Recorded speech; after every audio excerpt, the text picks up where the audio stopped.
उत्तर प्रदेश में 2024 के लोकसभा चुनाव में बीजेपी ने प्रदेश की सभी 80 सीटों पर चुनाव जीतने का लक्ष्य निर्धारित किया है। प्रदेश की सभी 80 लोकसभा सीटों पर जीत हासिल करने के लिए बीजेपी एक साथ कई मोर्चों पर तेजी से काम में जुट गई है। पार्टी का फोकस 2019 में हारी हुई 16 लोकसभा सीटों के साथ साथ उन सीटों पर भी है जहां से बीजेपी सांसद लगातार जीत रहे हैं। खासतौर से उन सीटों पर जहां से एक ही नेता ने लोकसभा का पिछला दोनों चुनाव जीता हो।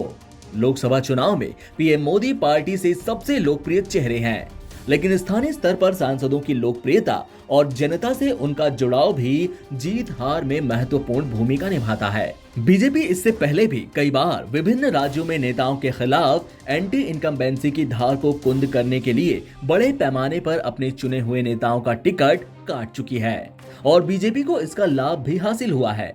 इसीलिए बीजेपी के टिकट पर एक ही सीट से लगातार चुनाव जीतने वाले सांसद, खासतौर से ऐसे सांसद जो 2014 और 2019 का चुनाव एक ही क्षेत्र से जीते हैं, उन्हें 2024 में भी अपनी सीट को बरकरार रखने के लिए अपनी लोकप्रियता साबित करनी होगी। पार्टी के आला नेता लगातार उत्तर प्रदेश के अलग अलग इलाकों का दौरा कर रहे हैं और सांसदों के कामकाज को लेकर फीडबैक ले रहे हैं।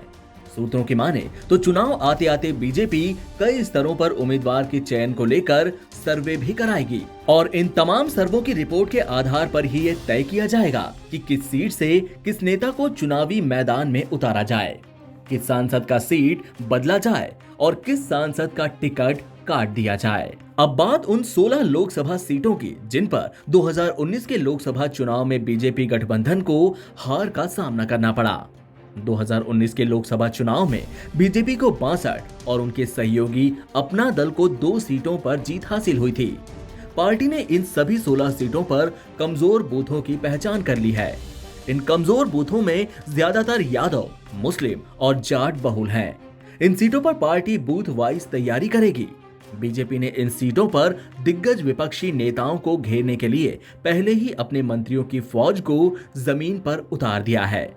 मोदी सरकार के मंत्री लगातार इन लोकसभा क्षेत्रों का दौरा कर रहे हैं। एनबीटी ऑनलाइन की रिपोर्ट।